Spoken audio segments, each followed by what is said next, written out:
might be a solo show today because it's now 6 minutes past the hour that we were supposed to be recording. And unfortunately, it sounds as though, or seems as though I should say, that Simon is unable to join us.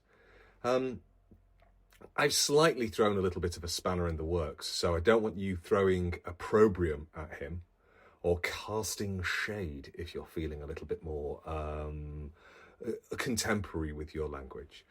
Because it's my fault that we have to record this evening rather than, today is Thursday by the way, rather than Saturday, because I will be unsurprisingly in transit. I mean, unexpectedly, not unsurprisingly. Although perhaps if you've listened to this podcast, it is unsurprising.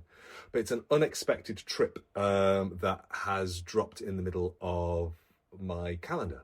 So I will not be around to do the recording on our usual day. And then Simon is away the following weekend, so his suggestion was that we did a couple of recordings on Saturday and one on Sunday so that we had plenty in the bank to keep you all occupied. This seems like this seemed past tense, like an excellent plan, yet here we are. Evidently the wheels have come off.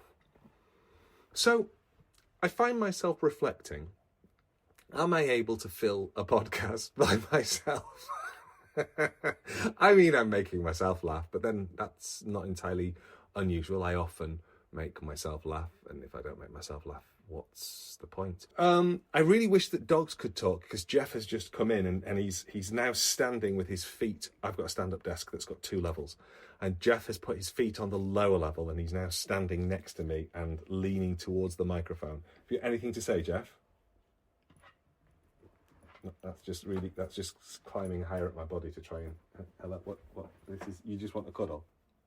I wish, upon reflection, that I'd prepared something so I could have just, instead of feeling a little caught off guard and a little unpleasantly extemporaneous, I wish I'd sort of done an opening monologue, like they do at the beginning of they do at the beginning of Saturday Night Live, or S&L.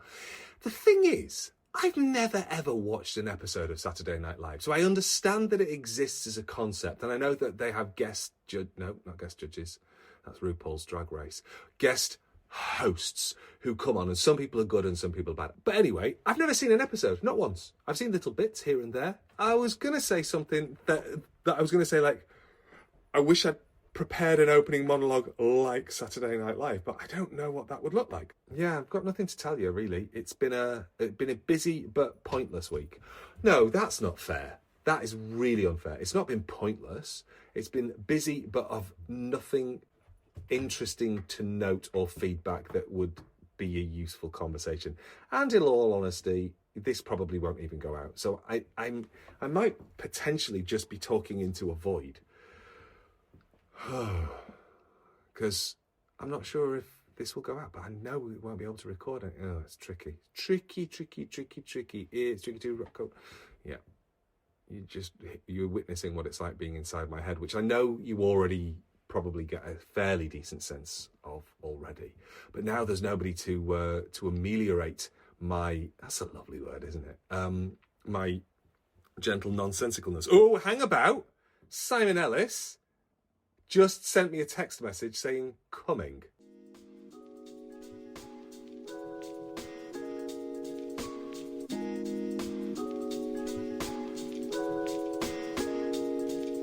This is a podcast in which 2 friends talk about the pleasures, absurdities, and imperfections of being human.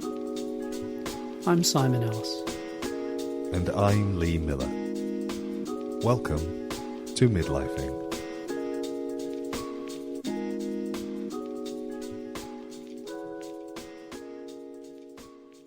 I'm very sorry. Yes, anyway, I just got it wrong. Got it wrong. Yeah, these things happen. Yeah. You know, That's. only human. Not such a great podcast. Well, it might have been. It's probably might be the best one yet. No, I've already said that. Everybody now knows that I've never watched Saturday Night Live. I think and That's Have it. you never seen any skit from Saturday Night Live? You must have seen I've seen snips and snails, but I've certainly never watched an episode front to I back. don't think it's possible to watch an episode in this country. Like it's one of those shows that's been hard to watch if you're not in the United States. I suspect I'm not a big fan of sort of skits, so it would have been hard to watch even if I could watch it. Yeah, Other than My tolerance for bullshit pretty low. your tolerance to what? Bullshit. Yeah. Bullshittery. So nice to see you. Should we just drop straight in? Yeah, do it. Come on, start with your topic. Okay, it's a different topic. Something else came up. A few weeks ago, I was talking with some friends, and one of them said, so these people are not in my world. I mean, they are because they're friends, but they're not in my professional world. Gotcha. Yeah, Understood. that's not the complex part. In fact, none of this is complex. But one of them said, was talking, I've just got this slight feeling that I'm not doing something right with my technology. Wait, hang on. Recording. This is plugged in. That's recording. I can see green things going up and down. Good. Said to me, was talking about basically mind body, how much their time they're sort of in or thinking about their bodies, and how much the time is much more, I'll just say, cerebral. Right. And I just have to stop you because you just said I think I've done something wrong with my technology. Yeah. Have you not recording? I haven't plugged in my microphone. What's going on with us? So wait, all your extemporizing at the beginning is just going to be recorded into the microphone of the iPad. Is that right? Yes. Buggeration. Okay, start that story again because I really wasn't listening. Glad that I checked. Okay, go on. Okay, so just like a Zoom, just imagine that we're in a Zoom call or Teams call and something cut out. So what did you get from the story I was just starting then? What did you get? What do you mean to start again? Talking to your friends. And that's the point at which I was going, shit, I think I've left something off plug. Okay. So literally nothing. Clearly, after how many years? 4.5 years, we have got to the point where we're so relaxed about it that we make those kinds of... Basically, we need a checklist, don't we? We do now. And we need to check them off. This is back to last week. It's like when you get so good at something, you stop paying attention. Okay, I'm not sure our listener would say that we're so good at something. Our listener still listens. So there you go. Hi, Mum. No, so some of our listeners are in heaven. Heaven must be there. Must be missing an angel. So many heaven songs. I know. There really are. But we're going off on a tangent, and I'm not going to let us. No tangents. Okay, my friends. And they somehow the conversation came about kind of time you spend in/thinking about your body, and time which is much more cerebral or kind of thinking, Gotcha. thinking, as opposed to sort of being in your body. And she said, I think you must spend a lot of time in your body. Yeah. That is somebody who's never spent any time with an academic. Well, yeah. I mean, and then she said, do you reckon it's like 50-50? Gee whiz, I reckon you would be lucky, and you are in your body a lot more than me. I reckon if you got to 15%, you'd be doing well. 15. 15. And then, but this is the crux, the bone-shattering ripper question was, do you think you spend too much time in your body? Oh, what? Isn't that interesting? And so I thought, I didn't know how to respond because I thought there must be. So, just to say, okay, I just want to hear your first thoughts before I cut back into it. So my question is, do you think it's possible to spend No. But I think just to clarify, what do we mean in your body? What do we mean by that? Well, we're right. This is professional expertise here. Yeah. Okay. So I think Virgin on. I think being in your body is not the same as using your body. So let's say, for example, I've got a cousin who used to work on road crews. Yeah. Physical work, physical labor. So that's not being in your body. No. Okay. So that is basically using your body. Using your body, yeah. Okay. So maybe another way you could put it is of noticing your body. Yes. From the inside. Yeah, proprioception and clearly all of that lot. Clearly not what you're not looking in mirrors or spending a lot of time preening or all that kind of stuff where you're worried about how your body looks. We're not talking about that. Yeah. So noticing your body. Yeah. Yeah. Okay. I think I agree. I think I'm with you. Yeah. So I think that's what being in your body in the context of this conversation that you were having with your friend would mean. Curiously, I didn't check with her though. So what was your feeling? Can you be in your body too much? Question mark? So can you notice I'll use that question. I'll use the noticing thing because I'll speak for myself. No, I don't. I don't think there would be an upper limit. But of course there's going to be a but here, a big but. That is, I think there are times when I'm too sensitive to what's going on in my body, unnecessarily sensitive to what's going on in my body. Does that make sense? Yeah. Can I ask you a question? And I don't want you to hear this as in any way, shape, or form. Judgment. As a joke coming down the pike. Okay, so it's not about masturbation. No. I was going to ask. 2 more guesses? No, anyway, go. Do you ever think that you are too sensitized to other people, the people outside of your body? Because you said that there are moments where you're paying too much attention to yourself. Do you ever think that you're paying too much attention? Or do you think that, I guess, because the reason I wanted you to not hear it is I didn't want you to hear me say, are you so selfish that you're unaware of other people? Because that's how that could land, and that's not what I meant. But do you ever find yourself being the equivalent of oversensitized to yourself as to oversensitized to the scenario that you find yourself in, or the situation, I should say? Very, very interesting question. And of course, like all of these things with being human and humankind, is that like what my sense of being over, it might be someone else. They're not comparable, across people. I'm sure there are some kind of pseudo psychological tests about how to, subjective things about. I was feeling this much about these, how much these other people, or I was thinking about other people, for example. But so this is purely subjective, and that is, I'll just take a very clear example of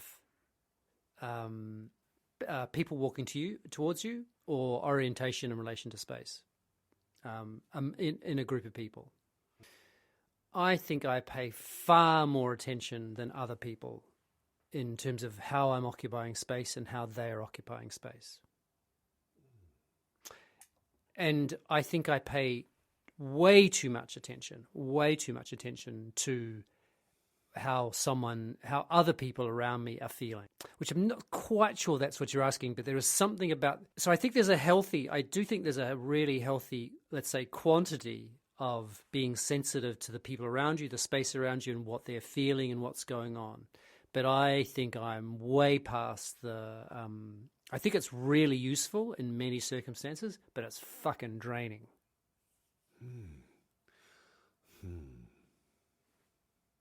Is everyone okay? What are they? That person doesn't look right. I'm just a bit. I mean, in a teaching situation, can you imagine? It's really useful, of course, because as long as it doesn't get out of whack, it doesn't go too crazy. So, and how about you? Like in answer to your own question, and also, well, I mean, it's interesting. This question about sensitivity is interesting. Yeah. I'll start with your question. I'll start with your friend's question. I have that typical relationship to my body that I think lots of people will recognise, that they become aware of it when it's not working.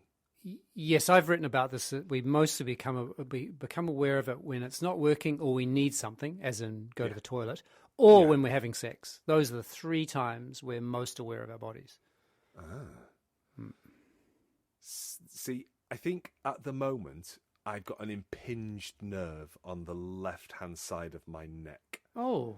And it's giving me really strong pins and needles all down my left arm into my left hand, and it comes and goes. It's quite distracting.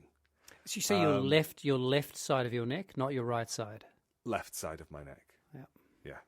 Yeah. And it came on when I was doing that tour around Portugal, because I was in the back of a minibus and I was sort of all squished up and jiggling around. And over the course of the week, my shoulder became more and more tense on one side until eventually it was the side that I seemed to routinely have the seatbelt over, until eventually it was just like I got out of the last day of the trip. I just went to my flat, dropped my stuff off and walked straight to the first masseur I could find, and went, "You're going to have to fix me because I'm absolutely fucked." And that helped, but what it did was it allowed me to notice the impingement rather than the muscular skeletal stuff around it. So it became the kind of gripping that goes on, which is protective holding. Basically, spasm is a way of protecting those kinds of areas. And once the spasming had been sort of reduced, I was then able to go, oh, it's nerve pain that's going on right now. So then it becomes a much more sort of, I'm doing a lot of very gentle drawing the chin in towards the chest, sliding the shoulder blades down the back, and then just very gently looking towards the left and towards the shoulder. Towards the shoulder, and I can just feel that sort of, it doesn't aggravate it. It's it switches it on, but then as it switches that sort of the pain receptors on, I can feel that the sensation of this pins and needles start to reduce. Then I have to remind myself over the course of the day, and I'm trying to do it so that I'm not waiting for the stimulus of the pins and needles, but actually to go, let's try to work with that. So I think in that sense, that's when I become acutely aware that I have a body, or that I am a body. God, I think I just would have taken 800 milligrams of ibuprofen twice, like once a day, and then that would have knocked it on the head. It would have meant I wouldn't be out of shit for days, but good things, bad things. Yeah, no, I didn't have any ibuprofen while I was travelling, and I didn't know it was as acute as it was, because I was also, to go back to your friend's question, I was in my head a lot. I was thinking about this when I was walking Jeff, and knowing that we were going to have a conversation later on, I was thinking to myself, I feel like I've spent the last maybe month just ranking things, just saying 5, 7, 2, and it's kind of like everything I am. I mean, I'm not kidding. Professor Reductive. I think that's sort of why the idea of it didn't occur to me to go, oh, let's go and get some ibuprofen, because I was just like, you're just I'm uncomfortable. Yeah. And I knew I was uncomfortable, but I couldn't name it. I couldn't sort of work out what it was. So I would just like, I mean, it's just one of the things that it just occurs to me that, very simple thing is that I, for many years, and anyone who's worked with me or knows me knows that I sit on a ball all day. And the thing about sitting on a ball is that even if you're deep in, I'll just say in your head, it's weird language, that because there's movement going on, movement is incredibly, I'll just say stimulating. Like it's very hard not to go, there's that, and to be kind of start moving around while I'm doing it. So there's a sort of point where it's almost like I'm oscillating between, well, I don't even feel, it feels like they're almost both happening at the same time, which I'm not sure that's quite right. But there's something about that which I think that quality, while doing cognitive work, is really useful. Yeah. But I do think there are times in relation to injury or cold or things like that where I just pay way too much. It seizes my attention and sticks. Very, very curious. Very curious. So I think we're probably done there. I just wanted as a little additional note. You know, last week we talked about consent in yoga. Yes, the red card, green card. Well, that happened at the yoga class. They had yes/no, a little yes/no thing. Seriously? Yep. And oh, wow. I know, it was fascinating. And I said, I want a card that says fuck yeah. And then yes everywhere and all that. But and you know what? The teacher, bless her, listening, didn't touch me. Didn't touch me once. Nowhere. Not a single piece of human contact was to be had by me, even though I had a big flashing yes in front of me. Yes, Maybe... please. Yes, more, etc. Do you think that's why she? Why she didn't touch you? She was like, no, I'm sorry, that you're just a bit needy. It was just a bit icky. I said needy, not icky. It was disappointing. But I did smile when I saw it. I went, oh my God, we just talked about this. I will happily touch you if you want. Come on over. Come on over.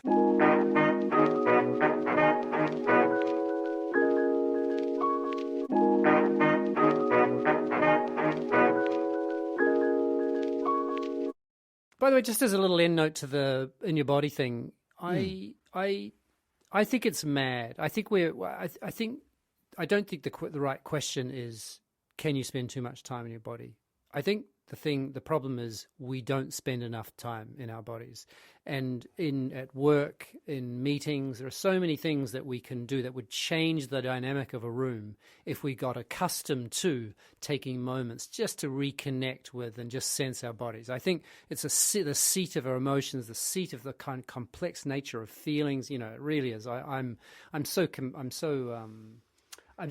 say it's one of the things I feel most sure about in my life. But we're such a long way from that. We are basically, our bodies are just, as they say, life support systems for our brains, or a way of moving our brains around. Yeah, I would very much in meetings, and I'm guilty. I am as guilty of this as anybody else. But I would really like for us not to have computers in meetings. Oh. In order that we could for multiple reasons, but then you would be able to get rid of desks and chairs. Yeah. And that's becomes a whole different thing, doesn't it? You're moving around differently. Yeah. But if you have to be with people, if there needs to be a meeting, it's like not one of those, well, this could have been an email. But no, you have to be in a meeting. Got it. That sometimes happens. Yeah. If you were to get rid of the computer, if you were to get rid of the table and the chair, you would be properly present and with people, as well as being able to attend to your body. I never bring a computer to work. I never bring a computer to meetings. I have a piece of paper and a pencil. But it doesn't matter. You brought it. It's the fact that you've got people who are sending the email thing while meetings. I've seen people at overseas conferences sitting there sending emails going, wow, your university's paid a lot of money for you to come over here and send fucking emails. It boils my blood a little bit.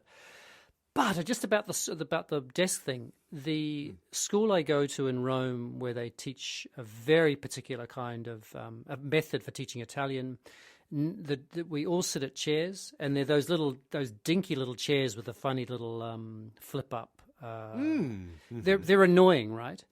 Yeah. But they're fantastic because there's constantly movement in the class. People are moving from chair to chair. So the whole method is about getting people moving and interacting. And if they had desks, none of that would happen. And so the simplicity of it, circles, face to face, there's an amazingly complex choreography that goes on while you're learning, and you're really, really kind of embodied in terms of as you're learning and working with the language. It's beautiful. Bye. Enough. Is that enough? Should we stop? Yeah, I think we can stop. That's enough. Okay.